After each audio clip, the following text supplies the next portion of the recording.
آج میں نے چاہا کہ رسول اللہ صلی اللہ علیہ وسلم کا جو نام محمد ہے صلی اللہ علیہ وسلم، اس کی کچھ وضاحت آپ کو پیش کروں، کیونکہ کائنات میں اس سے پہلے یہ نام کسی کا بھی نہیں تھا۔ پہلی دفعہ اس دنیا میں کسی کو محمد نام دیا گیا، اور یہ نام اللہ نے آپ کے لیے پسند فرمایا۔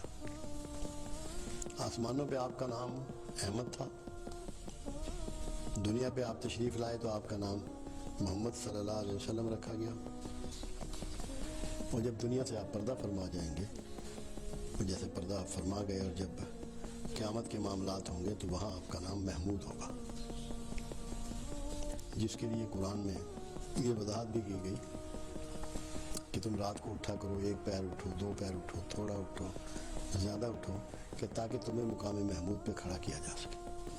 تو میرے دل میں یہ تھی بات کہ لفظ محمد صلی اللہ علیہ وسلم کو تھوڑا سا وضاحت آپ تک پہنچائی جائے، سمجھ میں آ جائے کہ اللہ نے یہ نام کیوں پسند فرمایا اور اس میں کیا حکمتیں پوشیدہ رکھی۔ سب سے بڑی بات ہوتی ہے ناموں کے اندر چھپی ہوئی حکمت، اور جہاں رسول اللہ صلی اللہ علیہ وسلم کا معاملہ آ جائے وہاں بے شمار حکمتیں موجود ہوتی ہیں۔ اس نام میں آپ کا پروگرام بھی واضح کیا پروردگار نے، اور جو اپنا تعلق خاص تھا اس کا بھی اظہار کیا۔ تو پہلا لفظ جو اس میں استعمال ہوا، جو رکھا گیا، وہ میم ہے۔ سب سے پہلے یہ اللہ کی طرف سے جو محبت ہے رسول اللہ سے اللہ کو، اس کا اظہار ہے۔ میم محبت کے اظہار کے لیے استعمال ہوا، جو اللہ نے آپ پہ مہر کی اس کے لیے استعمال ہوا، جو اللہ نے آپ کی مودت کی اس کے لیے استعمال ہوا، جو اللہ نے آپ سے مدد کا وعدہ فرمایا اس کے لیے استعمال ہوا، پھر جو اللہ نے اپنی انسیت کا، جو مانوس ہونا ہے رسول اللہ صلی اللہ علیہ وسلم سے، اس کا اظہار فرمایا۔ مانوس ہونے کی اس سے بڑی کیا بات ہو سکتی ہے کہ اپنے پاس آسمانوں پہ بلا لیا، اس کا اظہار بھی میم سے فرمایا۔ اور پھر مخلوق کے دلوں میں جو آپ کی محبت ڈال دی، اس کا اظہار بھی میم ہی ہے کہ ساری مخلوق کائنات میں جہاں بھی جو مخلوق موجود ہے کسی نہ کسی شکل میں رسول اللہ صلی اللہ علیہ وسلم سے مانوس بھی ہے اور رسول اللہ سے محبت بھی رکھ۔ پھر اسی میم کے تحت رسول اللہ کی محبت کو آپ پہ فرض کی طرح لاگو کیا کہ آپ کا ایمان ہی نامکمل ہے اگر رسول اللہ صلی اللہ علیہ وسلم سے آپ کو اتنی محبت نہ ہو جائے، اپنی مال، جان، اولاد، ناموس سے بڑھ کے۔ یہ سب لفظ میم کے تحت، اور یہ سارا کچھ من جانب اللہ ہے۔ خود محبت کرنا، مخلوق کے دلوں میں محبت ڈالنا، محبت کی فرضیت آپ کے ایمان کے لیے شرط قرار دینا، یہ پہلے میم کے زیر اثر ہے، اور یہی میم تھا جس میں اللہ کی سب سے زیادہ تعریف آپ نے فرمائی۔ اور محمد کا مطلب یہ ہے صلی اللہ علیہ وسلم، بے پناہ تعریف کیا گیا۔ اس سے بڑھ کے کیا بات ہوگی کہ کائنات میں جو وقت کی اور ٹائم کی تقسیم ہے، کہیں دن ہے، کہیں رات ہے، کہیں پچھلی رات ہے، کائنات میں ہر لمحے کہیں نہ کہیں اذان ہو رہی ہوتی ہے، اور اس اذان میں رسول اللہ صلی اللہ علیہ وسلم کے نبی و آخری زمان اور سچے رسول ہونے کی شہادت موجود ہوتی ہے۔ ہر جگہ وہ نام پکارا جا رہا ہے، عزت سے پکارا جا رہا ہے، تکریم سے پکارا جا رہا ہے، محبت سے پکارا جا رہا ہے۔ اللہ نے اس کو پوری کائنات میں پھیلا دیا، اس نام کو بے پناہ تعریف کیا گیا کہ ہر جگہ تعریف جو ہے وہ ہو رہی ہے، ہر جگہ شناخت ہو رہی ہے۔ یہاں تک کہ جو پہلا شخص چاند پہ گیا تھا، نیل آرمسٹرانگ، وہ سعودیہ میں آرامکو کمپنی میں ملازم تھا، بعد میں وہ اچھی جاب پہ تھا، وہ مسلمان ہوا۔ انہوں نے کوشش کی کہ اس کا اسلام چھپایا جائے تاکہ لوگوں میں تاثر ہوتا ہے۔ تو مسلمان وہ کیسے ہوا؟ مصر کے ایک بازار سے گزر رہا ہے مغرب کی اذان میں، اس نے کہا یہ کس چیز کی آواز ہے؟ اس نے کہا مسلمانوں کی نماز کا بلاوا ہے، یہ اذان ہو رہی ہے ان کی مغرب کی نماز کی۔ اس نے کہا یہ آواز تو میں نے آسمانوں پہ بھی سنی تھی، یہ آواز تو میں نے آسمانوں پر بھی سنی تھی، اور اس سبب سے مسلمان ہوا۔ تو اذان کیا ہے؟ رسول اللہ کا ایجاد کردہ ایک طریقہ، اللہ کی تعریف کا، اللہ کی بزرگی کا، اللہ کی بڑائی کا، لوگوں کو بلانے کا، جس میں رسول اللہ صلی اللہ علیہ وسلم، اللہ کی شہادت ہے، رسول اللہ صلی اللہ علیہ وسلم کی شہادت ہے۔ تو وہ آپ کی تعریف ہر سو پھیلا دی اللہ نے۔ یہ پہلے میم کے زیر اثر ہے۔ اللہ اپنی محبت میں اس نام کو اتنا پھیلا دیا کہ دنیا میں کوئی ایسا نام نہیں ہے جو قیامت تک اور بعد قیامت اس طرح جاری و ساری رہے۔ یہ سارا پہلا میم ہے، پہلے میم کے الفاظ ہیں کہ اس کی محبت کو چرند و پرند میں، دیکھو نا، لوگ جانتے ہیں کہ اونٹنی بھی داد رسی کے لیے آ رہی ہے, ہرنی بھی داد رسی کے لیے آ رہی ہے, فاختہ بھی داد رسی کے لیے آپ کے پاس حاضر ہو رہی ہے. یہ کیسے ممکن ہے اگر ان سب کی محبت آپ کے دل میں نہ ہو اور ان سب کو محبت رسول اللہ سے نہ ہو؟ تو اللہ نے یہ کمال مہربانی سے اپنی خاص رحمت سے جو پہلا میم ہے اس سے رسول اللہ کی محبت کو تمام مخلوقات میں پھیلا دیا. چرند پرند کوئی ایسی چیز نہیں ہے, حشرات الارض انسان, جو اللہ کے اس پروگرام کے تحت رسول اللہ سے محبت نہ رکھتا. بے پناہ عزت کیا گیا, بے پناہ تعریف کیا گیا, بے پناہ محبت کیا. یہ پہلا میم ہے. اگر ہم رسول اللہ کی محبت چھوڑ دیں, اس پہلے میم کو چھوڑ دیں, ہمارے پلے کیا بچے گا؟ کیا رسول اللہ کی محبت کے بغیر جو ایمان ہمیں نصیب ہوگا مکمل ہوگا؟ تو ہمارا تو ایمان ہی رسول اللہ کی محبت سے تکمیل پاتا ہے. تو ہم جو اعمال کریں گے نامکمل ایمان کے ساتھ, ان کی ویلیو کیا ہوگی؟ جتنے بڑھیا کام کر لیں اللہ کے ہاں تو نوٹس ہی نہیں ہوں گے, ان کا ریکارڈ ہی نہیں ہوگا, اللہ کو وہ قبول ہی نہیں ہے, کیونکہ ایمان کے لیے شرط ہے رسول اللہ صلی اللہ علیہ وسلم کی محبت. عمر فاروق رضی اللہ تعالیٰ عنہ جیسا شخص تشریف فرما ہے جب رسول اللہ صلی اللہ علیہ وسلم نے فرمایا کہ تمہارا ایمان مکمل نہیں ہوتا جب تک کہ تمہیں اپنے مال جان اولاد ناموس سے بڑھ کے مجھ سے محبت نہ ہو جائے. عمر فاروق رضی اللہ تعالیٰ عنہ بولے کہ یا رسول اللہ, مجھے آپ سب سے پیارے ہیں مگر اپنی جان سے پیارے نہیں ہیں. آپ نے فرمایا عمر پھر بات نہیں بنے گی, پھر بات نہیں بنے گی. توجہ فرمائی تو پھر گویا ہوئے عمر فاروق, یا رسول اللہ مجھے آپ اپنی جان سے بھی پیارے ہیں. آپ نے فرمایا اب بات بن جائے گی. وہ عمر فاروق جس گلی سے گزر جائے اس سے شیطان بھاگ جاتا, جس کے لیے میرے آقا نے فرمایا اگر میرے بعد نبوت جاری رہنی ہوتی تو نبی عمر ہوتا. جو آپ کے زوج کے والد, سسر آپ کے, مکہ میں ایمان لانے والے, ہر غزوہ میں شامل ہونے والے, خلیفۃ المسلمین, مگر ان کی بات نہیں بن رہی محبت رسول کے بغیر, ہماری کیسے بن جائے گی؟ تو آپ کے نام کے ساتھ ہمیں یہ پہلے میم کے ساتھ کوڈ دے دیا گیا کہ تمہاری بات تب بنے گی جب تم محبت رسول میں ڈوب جاؤ گے, ورنہ نہیں بنے گی, جو مرضی کر لو. کیونکہ ایمان نامکمل ہوگا, تو جب ایمان ہی نامکمل ہوگا تو اعمال کیا بیچتے ہیں؟ تو یہ آپ کا جو اس میں مبارک ہے, اس میں کوڈ ہے. تو سب سے پہلا کوڈ میم کا جو ہے وہ محبت کا کوڈ کی طرف سے ہدایت کا ہے کہ اللہ نے ہے بیچ میں ڈال کے میم کے بعد یہ بتا دیا کہ یہ سب سے زیادہ ہدایت یافتہ ہے اور تمہیں بھی ہدایت کی توفیق اس کے بغیر نہیں ملنے والی. پھر خود اللہ کے حبیب فرمایا کرتے تھے کہ میری ہیبت ایک ماہ کی مسافت سے لوگوں کے دلوں پر بیٹھ جاتی. تو وہ ہیبت کا بھی یہ ہے کہ رسول اللہ کو آپ کی ہیبت, آپ کی قوت کا لوگوں کو احساس ایک مہینے کی مسافت جو اس زمانے میں اونٹ پہ ہوتی تھی اب کتنے سو کلومیٹر بنتی ہوگی, وہ دلوں پر بیٹھ جاتی تھی. پھر یہ اس بات کا بھی یہ ہے کہ ساری دنیا بھی ایک طرف ہو جائے, اللہ نے حمایت محمد رسول اللہ صلی اللہ علیہ وسلم کی کرنی ہے. یہ اس بات کا بھی یہ ہے, رسول اللہ کے ہوتے ہوئے, رسول اللہ کے پروگرام کے ہوتے ہوئے, رسول اللہ کے ہمراہیوں کے ہوتے ہوئے کسی اور کی حمایت اللہ نے نہیں کرنی. یہ ہے اس بات کا بھی ہے, اللہ نے اپنے رسول کو اہمیت دینی ہے, اہمیت دینی ہے. یہ اس بات کا بھی ہے, یہ اس بات کا بھی یہ ہے کہ کائنات میں جو روحانی حکمرانی ہے وہ رسول اللہ کے ذریعے ہی اللہ نے دینی ہے. اس کے بغیر کسی کو روحانی حکمرانی نہ میسر نہ کوئی دے سکتا ہے. اس حکمرانی کا بھی ہے رسول اللہ کے نام میں جڑا ہوا. یہ بھی اس چیز کی علامت ہے کہ جو آپ کے نام مبارک کا دوسرا اسم ہے, ہدایت, حمیت, ہیبت, اور دلوں پر آپ کی ہیبت تاری ہو. آپ دیکھیے ابو جہل نے کسی کے پیسے دینے تھے تو کسی نے مذاقن کہا کہ تم محمد کے پاس چلے جاؤ صلی اللہ علیہ وسلم, وہ تمہیں ابو جہل سے پیسے لے لیں. مذاقن کہا, مجھے معلوم تھا کہ شدید مخالف ہیں, ابو جہل کو تو آپ ایک آنکھ بھی نہیں بھاتے تھے. جب وہ ضرورت مند رسول اللہ صلی اللہ علیہ وسلم کے پاس آیا کہ یہ معاملہ, کہنے لگے چلو میرے ساتھ. آپ گئے اور ابو جہل سے کہا کہ ابو جہل اس غریب آدمی کے پیسے اس کو لوٹا دے. اتنی جرت نہیں ہوئی اس کو کہ آگے سے کوئی سوال جواب بھی کرتا. گھر کے اندر گیا اور اس کے پیسے لے کے آیا اور دے دیے. کانپ رہا تھا. تو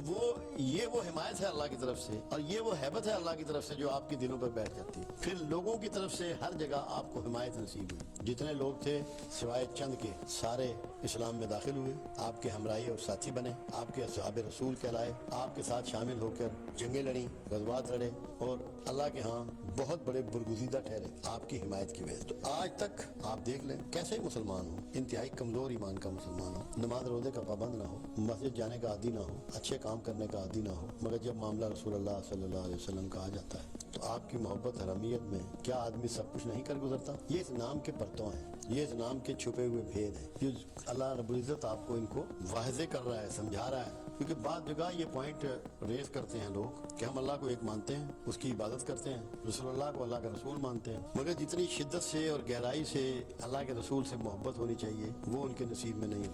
وہ اس کو کوئی زیادہ بڑھیا بات نہیں سمجھتے کہ اللہ کے رسول سے محبت کی جائے. مگر اللہ نے یہ کمال کیا کہ رسول اللہ صلی اللہ علیہ وسلم کو لفظ محمد دے کر اس میں سارے کوڈ بتا دیے کہ نہ تمہیں اللہ سے کوئی انعام ملے گا, نہ تمہیں دنیا میں خیر خائی ملے گی اگر صحیح معنوں میں رسول اللہ سے محبت نہیں کرو, صحیح معنوں میں رسول اللہ کی حمایت نہیں کرو گے. اور ایک کمال کر دیا پروردگار عالم نے، ایک ایسا کردار پٹ کر دیا ہے اسلامی تاریخ میں جسے عبداللہ ابن ابی کہتے ہیں، رئیس المنافقین، اس کے ساتھی بھی مگر لیڈر ان کا وہ تھا، داڑھی بہترین تھی اس کی، لباس بہترین تھا اس کا، تکبیر اولا اس کی کبھی ضائع نہیں ہوئی تھی، دوڑتا ہوا آتا تھا رسول اللہ صلی اللہ علیہ وسلم کے پیچھے نماز ادا فرماتا تھا، مگر نام کیا ملا اس کو؟ رئیس المنافقین، منافقوں کا سردار، جن کے لیے اللہ نے اپنے حبیب سے کہا کہ اگر تو 70 مرتبہ بھی ان کے لیے مجھ سے مغفرت مانگے گا تو میں انہیں معاف نہیں کروں، تو نے ان کے جنازوں پہ نہیں آنا، تو نے ان کی قبروں پہ جا کے کھڑا نہیں ہونا۔ نقص کیا تھا ان میں؟ نمازیں تو پڑھ رہے تھے، داڑھی بھی رکھی ہوئی تھی، سر بھی ڈھانپا ہوتا تھا، نقص یہ تھا نہ رسول اللہ سے محبت تھی اور نہ رسول اللہ کے دل سے فرما برداری۔ اللہ نے یہ کردار ایسا پٹ کیا تاکہ آنے والی نسلوں کو، آنے والے انسانوں کو، آنے والی امت کو یہ پتہ لگ جائے کہ اصل کمال و خوبی صرف عبادات کرنے میں نہیں ہے، اگر دل سے تم رسول اللہ کی فرما برداری نہیں کرو گے، آپ اندازہ لگائیے، فرمایا گیا کہ جو فیصلہ تمہارے لیے رسول کر دیں صلی اللہ علیہ وسلم، اس کے خلاف دل میں کدورت بھی نہ لانا ورنہ ایمان ضائع ہو جائے گا۔ چاہے جائے کہ اس کو نہ مانا جائے، اس پہ معترض ہوا جائے، اس پہ تنقید کی جائے۔ ایک شخص کے خلاف فیصلہ ہو گیا رسول اللہ صلی اللہ علیہ وسلم کی عدالت میں، تو وہ چلا گیا عمر فاروق رضی اللہ تعالیٰ عنہ کہ میں نے آپ سے فیصلہ کروانا ہے۔ انہوں نے کہا پہلے کہاں گیا تھا؟ اگر رسول اللہ کے پاس، انہوں نے میرے خلاف فیصلہ کیا، میں اس فیصلے کو نہیں مان۔ عمر اندر گئے اور تلوار نکال کے لائے، اس کی گردن اڑا دی کہ جو رسول اللہ کے فیصلے کو نہیں مانتا وہ اللہ کو کب مانتا ہے اور اللہ کی کب مانتا ہے۔ تو یہ ہمیں سمجھانے کے لیے، دین ہمیں سمجھانے کے لیے اسلام میں ایک عبداللہ ابن ابی جیسے کریکٹر بتایا گیا آپ کو۔ تو منافقت کی بنیاد کیا تھی کہ رسول اللہ کے فیصلوں کو دل میں نہ ماننا، زبان سے تو وہ کہتے ہی نہیں تھے، ان کی فرما برداری نہ کرنا، ان سے محبت نہ کرنا۔ آج ہمیں سوچنا ہے، غور کرنا ہے کہ یہ جو ہے جس کے تحت ہمیں رسول اللہ کے ہر کام کی حمایت کرنی ہے، ورنہ ہمارا ایمان نہیں بچتا۔ انگریز نے مسلمانوں کو کمزور کرنے کے لیے اس کے لیے بڑی کاوشیں کی۔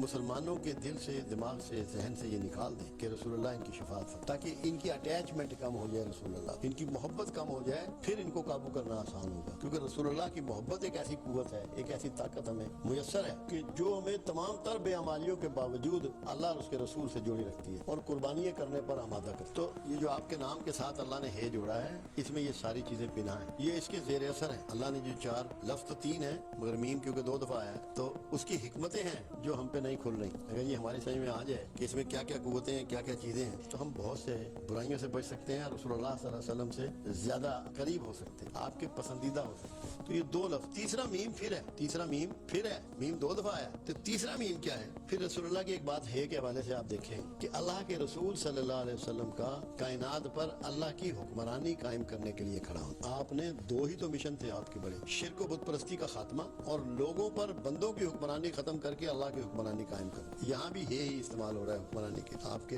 نام مبارک کا دوسرا لفظ۔ پھر اللہ کی حمد بیان کرنا، تعریف بیان کرنا، اور اللہ کے رسول صلی اللہ علیہ وسلم سے بڑھ کے کسی نے اللہ کی تعریف کی، کسی نے حمد بیان کی، اور پھر لوگوں کو اللہ کی حمد کے لیے تیار کرنا۔ سارا قرآن اٹھا لے، ساری احادیث اٹھا لے، سکھایا یہی ہے رسول اللہ صلی اللہ علیہ وسلم نے آپ کو کہ تعریف کے قابل صرف اللہ ہے، اللہ کی تعریف کرو، اللہ کی حمد بیان کرو، اس کی بزرگی اور بڑائی بیان کرو، اس کی عظمت بیان کرو۔ یہ جتنی بھی حکمرانی کی بات ہے، حمایت کی بات ہے، حمد کی بات ہے، یہ لفظ ہے صحیح ہے کے ساتھ جڑی ہوئی ہے۔ کیا کسی مخلوق کو رسول اللہ صلی اللہ علیہ وسلم نے اللہ کے علاوہ کسی کی تعریف کا حکم کیا؟ تمام تعریفوں کا حقدار صرف اللہ کو ٹھہرا ہے، لفظ ہے کا حق آپ نے ادا کیا اور ہر حق کی بات کی ہے، ہر حق کی حمایت کی ہے۔ یہ ہمارے لیے ہے تاکہ ہم بھی ان چیزوں کو سمجھیں، سیکھیں اور ان کو لے کر آگے بڑھیں۔ پھر آپ اندازہ لگائیں دوسرا میم جو ہے، دوسرے میم کی جو نسبت ہے وہ مخلوق سے تعلق رکھتی ہے۔ پہلا میم خالق سے متعلق تھا کہ اللہ نے آپ کے ساتھ کیا کیا، دوسرا میم یہ ہے کہ مخلوق نے آپ کے ساتھ کیا کیا اور آپ نے مخلوق کو کیا تربیت دی، کیا ٹریننگ دی، کیا سکھایا۔ پہلی چیز یہ،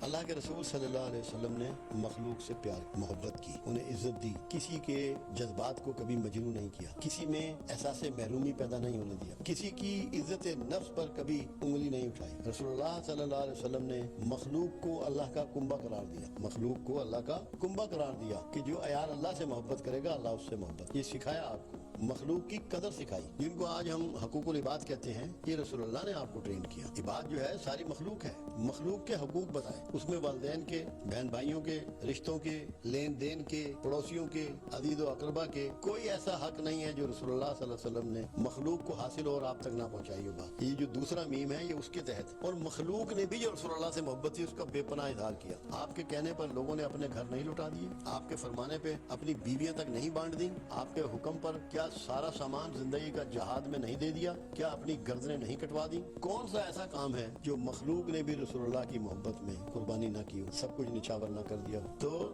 یہ جو دوسرا میم ہے، یہ مخلوق کی محبت جو رسول اللہ نے کی، اور مخلوق کی محبت جو مخلوق نے رسول اللہ سے کی، اس کی نمائندگی کے لیے، اور پھر مخلوق کے دلوں میں جو رسول اللہ صلی اللہ علیہ وسلم نے اپنے پروردگار عالم کی محبت ڈالی، اس کے لیے بھی ہے۔ شروع میں تو صرف لوگوں اللہ کا نام ڈر کے طور پر لے، خوف کی علامت کہ اللہ سے ڈرو، اور بعد میں یہ احساس ہوا کہ اللہ صرف ڈرنے کی نہیں، محبت کرنے کی، جیسا کہ رسول اللہ صلی اللہ علیہ وسلم اللہ سے محبت کر کے دکھائی کہ اپنے لیے اس کائنات میں سے میرے آقا نے کچھ نہیں، جب بھی لوگوں کو سکھایا، سمجھایا، سنایا، دکھایا اللہ کے کہ اس کے فرما بردار بن جاؤ، اس کے لیے مال خرچ کرو، اس کے لیے وقت خرچ کرو، اس کے لیے ٹیلنٹ کا استعمال کرو۔ یہ پوری محبت جو ایک اسلوب ہے وہ رسول اللہ صلی اللہ علیہ وسلم نے آپ کو دیا، تاکہ آپ صحیح معنوں میں میم کا، دوسرے میم کا حق ادا کرنے والے ہوں۔ اپنے اصحاب سے آپ نے کتنی محبت، بے پناہ محبت۔ اصحاب صفا سے آپ کو کتنی محبت تھی کہ آپ انہی میں بیٹھا کرتے، زیادہ وقت انہی کے ساتھ گزار۔ اور ایک جملہ تک فرمایا میرے آقا نے، میں نے پہلے بھی ایک دفعہ اس کو کوٹ کیا تھا، اے اللہ وہاں بھی میم ہی ہے، مجھے مسکینوں میں رکھنا، مسکین کا بھی میم ہی، انہی میں مارنا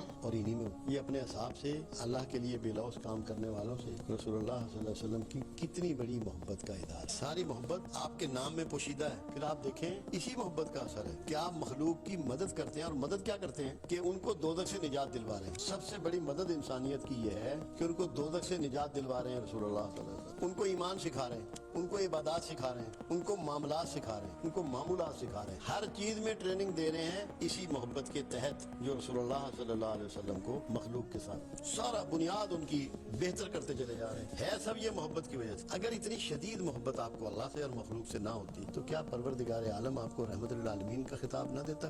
اسی محبت کے زیر اثر دی ہے اللہ نے آپ کو یہ خطاب کہ آپ تمام عالمین میں رحمت کرنے والے ہیں، کیونکہ اللہ جانتا ہے کہ ان کے اندر محبت کا خمیر کتنا گوندا گیا، کہ خالق سے بھی بے پناہ محبت اور خالق کی مخلوق سے بھی بے پناہ محبت۔ اور رسول اللہ صلی اللہ علیہ وسلم کی اس سنت پر اپنے وقت کے سارے ولی چلے، اور انہوں نے اسی راستے کو اختیار کیا کہ اللہ تک پہنچنے کا اس کو سیڑھی بنایا کہ اس کی مخلوق سے محبت۔ اگر اس کی مخلوق سے محبت کرو گے تو مخلوق اللہ کا کنبہ، اللہ راضی ہو۔ یہی وہ راستہ اختیار کیا گیا جو رسول اللہ صلی اللہ علیہ وسلم، وہ لوگ جو رسول اللہ صلی اللہ علیہ وسلم کو جانتے نہیں تھے قریب سے، کوئی جادوگر کہتا تھا، کوئی مجنون کہتا تھا، مختلف نام دیتے تھے، ان سب لوگوں کو جب رسول اللہ صلی اللہ علیہ وسلم کا رویہ نظر آیا اور آپ کی محبت کو انہوں نے پرکھا، وہ سارے لوگ صاحب ایمان اور پھر رسول اللہ کے دیوانے بنے۔ پھر آپ دیکھیں اسی محبت کے تحت جو آپ کو مخلوق سے ہیں ان کو گمراہی سے نکال کے سیدھے راستے پہ، کیونکہ جو بھی شخص گمراہی میں پھنسا ہوا ہے وہ یقینی طور پہ خسارے میں ہے اور پریشانی میں ہے۔ آج بھی آپ دیکھ لیں کہ جو آپ کو بے چینی نظر آتی ہے وہ انہی لوگوں میں ہے جو کسی نہ کسی گمراہی میں پھنس گئے۔ جو لوگ اس سے آزاد ہیں، اس سے بچ گئے ہیں، وہ بہت بہتر حالات میں محفوظ ہیں۔ تو مخلوق کو محبت دیتے ہوئے ان کو گمراہی سے نکال کے سیدھے راستے پہ ڈالتا۔ آپ دیکھیں اگر آپ کے بچے ہیں تو آپ کسی قیمت پہ یہ نہیں چاہتے کہ یہ گمراہی کی طرف جائیں، تو وہ کون سی چیز ہے جو آپ کو مجبور کرتی ہے سوچ پر؟ وہ آپ کی محبت ہے۔ اس محبت کے زیر اثر آپ نہیں چاہتے کہ یہ بالکل بھی کسی شکل میں گمراہی کی طرف چلے۔ تو یہ رسول اللہ صلی اللہ علیہ وسلم کی بے پناہ محبت تھی معاشرے میں لوگوں کے ساتھ۔ آپ ہرگز نہیں چاہتے تھے کہ لوگ گمراہی کی طرف۔ گمراہی سے نکالنے کے لیے آپ نے پوری جدوجہد کی، ان کو توحید سکھائی، معاف کرنا سکھایا، معافی لینی سکھائی، توبہ سکھائی، توبہ کرنی سکھائی، بانٹنا سکھایا، اخوت سکھائی، یہ ساری چیزیں۔ پھر یہ محبت ہی کے زیر اثر ہے کہ آپ نے لوگوں کی روحانی تربیت کی، روحانی علاج کیا، جسمانی تربیت کی، جسمانی علاج کیا۔ آپ مجبور کرتے ہیں، لوگوں کو حکم فرماتے ہیں کہ گھڑ سواری کرو، نیزہ بازی کرو، تیراکی کرو، دوڑے لگاؤ تاکہ آپ کی فزیکل فٹنس ہو جائے۔ ذکر کی تلقین فرماتے، ذکر وہ سوچ ہے، وہ طریقہ ہے جس سے روح طاقتور ہوتی ہے، آپ روحانی طور پہ طاقتور ہوتے ہیں۔ اس کی ٹریننگ بھی دی۔ اگر محبت نہ ہوتی آپ کو اللہ کے بندوں سے تو یہ سب کچھ آپ کرتے۔ یہ تبھی کیا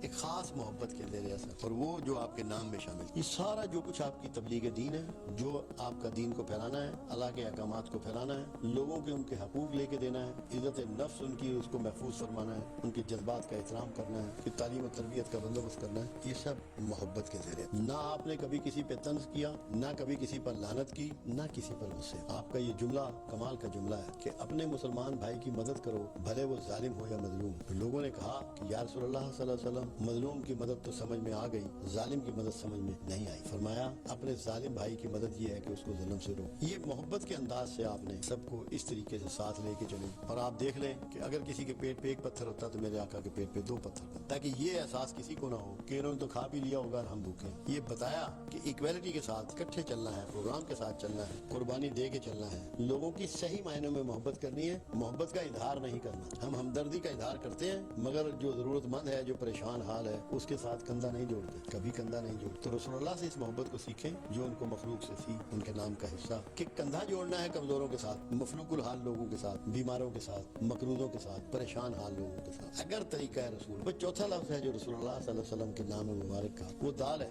آخری لفظ جو ہے وہ دال ہے, یہ بھی معنی رکھتا ہے. محبت کا اظہار ہو گیا اللہ سے, اللہ کی تعریف لوگوں کو سکھا دی گئی, اللہ نے حمایت کی, ہدایت پہ قائم کیا, آپ کی ہیبت پیدا کی, لوگوں کے دلوں میں آپ کا احترام پیدا کیا, پھر آپ کے دل میں تیسرے میم کے تحت لوگوں کی محبت پیدا کی, اپنی محبت پیدا کی, مخلوق کے دلوں میں رسول اللہ کی محبت پیدا کی. مگر یہ سب کا مقصد کیا؟ ان سب کا مقصد رسول اللہ کے اسم گرامی کے آخری لفظ دال, اس سب چیزوں کا مقصد دعوت دین. دعوت دین, آپ کی زندگی کا مقصود دعوت دین, اس سارے پروسیس کا مقصد دعوت دین. دال کو اللہ نے آخر میں رکھا, ناموں کی ترتیب ایسے بنائی, الفاظ کی ترتیب کو اس ڈھنگ سے پرویا کہ دعوت کا عمل آخر میں آ جائے کہ یہ سارے کام جتنے بھی ہیں یہ دعوت کے لیے. اگر دعوت کا کام ادھورا ہے تو یہ سب ادھورے ہیں. ان کاموں کی میچورٹی دعوت کے ساتھ. کوئی ایک فعل, ایک لمحہ آپ ایسا بتا سکتے ہیں کملی والے کی زندگی کا کہ جس میں دعوت نہ ہو؟ کاروان رکا ہوا ہے رات کو جب غزوات میں آپ جاتے تھے, علاؤ روشن ہے, اب دعوت کا انداز دیکھیے. ایک بچہ گم ہو گیا کیونکہ مستورات بھی ساتھ ہوا کرتی تھی, مرم پٹی کے لیے, کھانے پکانے کے بندوبست کے لیے, تو وہ ڈھونڈتی پھر رہی تھی, الحمدللہ اس کا بچہ مل گیا. آپ نے فرمایا بتاؤ اگر اس عورت سے میں یہ کہوں کہ تو اس بچے کو اس علاؤ میں ڈال دے تو کیا یہ ڈال دے گی؟ یا رسول اللہ صلی اللہ علیہ وسلم ہرگز نہیں, یہ تو اپنے بچے کی محبت میں پاگل ہوئی پھرتی تھی, یہ اس کو آگ میں کیسے ڈال دے گی؟ فرمایا جتنی اس کو اپنے بچے سے محبت ہے اللہ کو اس سے تم سے ہزاروں گنا زیادہ محبت. اللہ تمہیں دوزخ میں کیسے ڈال دے؟ اس عورت کو جتنی اپنے اس بچے سے محبت ہے اس سے کئی گنا زیادہ, بہت بڑی کثیر تعداد میں اللہ کو اپنی مخلوق سے پیار ہے, اپنے بندوں سے پیار ہے. تو جب یہ ایک بچے کو دوزخ میں آگ میں نہیں ڈال سکتی, اللہ آپ کو آگ میں کیسے ڈال دے گا؟ صرف آپ خود چھلانگ مت لگاؤ, اللہ آپ کو ہرگز دوزخ میں ڈالنے کے لیے تیار نہیں ہے. یہ سکھایا کملی والے نے, دعوت ہے نا, موقع پہ سکھا دیا. قرآن گواہ ہے اس پر. اللہ کہتا ہے ہمیں کیا پڑی ہے کہ تمہیں عذاب کریں, تم خود ہی اپنے لیے گڑھے کھودتے ہو. تو کوئی لمحہ ایسا نہ گزرتا تھا کملی والے کی زندگی کا جب آپ دعوت نہ دیں. اور آپ دیکھ لیں کائنات میں اتنی بڑی کامیابی رسول اللہ صلی اللہ علیہ وسلم سے پہلے کسی کو میسر نہیں آئی کہ خطہ عرب میں 23 سال میں تمام شرک و بت پرستی کا خاتمہ ہو, استثالی قوتوں کا خاتمہ ہو گیا. وہ حکمرانی لاگو ہوئی جو اللہ کی حکمرانی, اللہ کی فرما برداری میں. کوئی حاکم اپنی ذاتی مفاد کے لیے حکمران نہیں بنا, تمام استحصال کا خاتمہ ہو گیا. یہ دعوت کے ساتھ. کملی والے نے ڈنڈے نہیں مارے, سختی نہیں کی. یہاں تک آپ دعوت میں مہربان تھے کہ آپ انوائٹ کرتے کہ کوئی بات پوچھو, سیکھو, سمجھو, سوال کرو, بار بار آتی ہے. اب آپ دیکھیں کہ جب اپنے دین کا خلاصہ پیش کیا جسے ہم خطبہ حجت الوداع کہتے ہیں, تو وہاں کے آخری الفاظ کیا ہے کہ جو لوگ یہاں موجود ہیں ان تک یہ بات پہنچا دیں جو یہاں نہیں ہے. ممکن ہے وہ ان سے بہتر سمجھنے اور عمل کرنے والے ہیں. جو خلاصہ آپ نے اپنی تعلیم کا پیش کیا جسے ہم خطبہ حجت الوداع کہتے ہیں, تو ساتھ میں یہ بھی فرما دیا کہ جو یہاں موجود ہیں ان تک یہ بات پہنچا دیں جو یہاں موجود نہیں ہے. تو دعوت کے کام کو اتنا پھیلا دیا کہ آج اگر ہم رسول اللہ کا پیغام نہیں دے رہے تو ہم مجرم ہیں. دعوت کو ہمارے لیے بھی فرض قرار دے دیا کہ آپ کو دین کی بات, اللہ کی بات, اس کے رسول کی بات لوگوں تک پہنچانی. پھر آپ دیکھیے کتنی دقتیں اٹھائیں, جنگیں لڑی, بھوک کاٹی, جسم پہ چوٹیں کھائیں, خون بہا, کوئی مال نہیں بچا. عرب کی سب سے امیر خاتون کے شوہر تھے, مگر جب طائف گئے ہیں تو گدھا بھی نہیں تھا, اونٹ یا گھوڑا تو دور کی بات, پیدل ہی گئے ہیں. زید بن حارثہ رضی اللہ تعالیٰ عنہ اور رسول اللہ صلی اللہ علیہ وسلم پیدل تشریف لے گئے, مال بھی لٹا دیا. پوری استقامت, استحکام, دلجمی, فصاحت, بلاغت, اپنے رویے کا مکمل بھرپور واضح اظہار, اس کے ساتھ آپ نے دعوت کا کام. اور کبھی الحمدللہ آپ کو کسی تساہل نے نہیں جھگڑا نہ پکڑا, جس کا اثر یہ ہے کہ یہ سب سے بعد میں آنے والا دین ہے. یہودیت, عیسائیت, ہندوازم, اللہ کو نہ ماننا, زرتشت, صائبین, یہ سارے دین پہلے موجود تھے. ہم آخری امت, اس کے باوجود, آخری امت ہونے کے باوجود, اور جتنی اللہ نے آپ کو دنیا میں مہلت دی, وہ صرف خطہ عرب میں شرک و بت پرستی کا خاتمہ ہو پایا. اس طرح اس کا استعمال فرمایا, دعوت کے انداز کو اتنے خوبصورتی اور آسان طریقے سے استقامت کے ساتھ پیش کیا کہ آج 1.5 ارب کے قریب دنیا میں مسلمان, 1.5 ارب کے قریب مسلمان موجود ہیں. یہ میرے آقا کی دعوت کی برکت ہے, اور دعوت آج بھی جاری ہے. بے شمار ایسے خوش نصیب ہیں جن کو خواب میں رسول اللہ صلی اللہ علیہ وسلم کی زیارت ہوتی ہے اور آپ دعوت فرماتے ہیں اور وہ لوگ دین میں داخل ہوتے ہیں. ہندوستان میں ایک جگہ ہے متھرا, جو ان کا بہت بڑا کوئی مندر بہت ہیں, بہت سارے ہیں, بڑی عبادات کا مرکز ہے. وہاں کے ایک پنڈت کو, یہ 85 کی بات ہے, 85 کی, خواب میں رسول اللہ صلی اللہ علیہ وسلم ملتے ہیں اور فرما رہے ہیں کلمہ پڑھ. اس کی سمجھ میں بات نہیں آئی. پھر اگلے دن خواب میں ملے, پھر فرمایا کلمہ پڑھ, سمجھ میں نہیں آئی. تیسرے دن پھر جب آپ ملے تو ہڑبڑا کے اٹھا, پھر وہ مسلمان ہوا.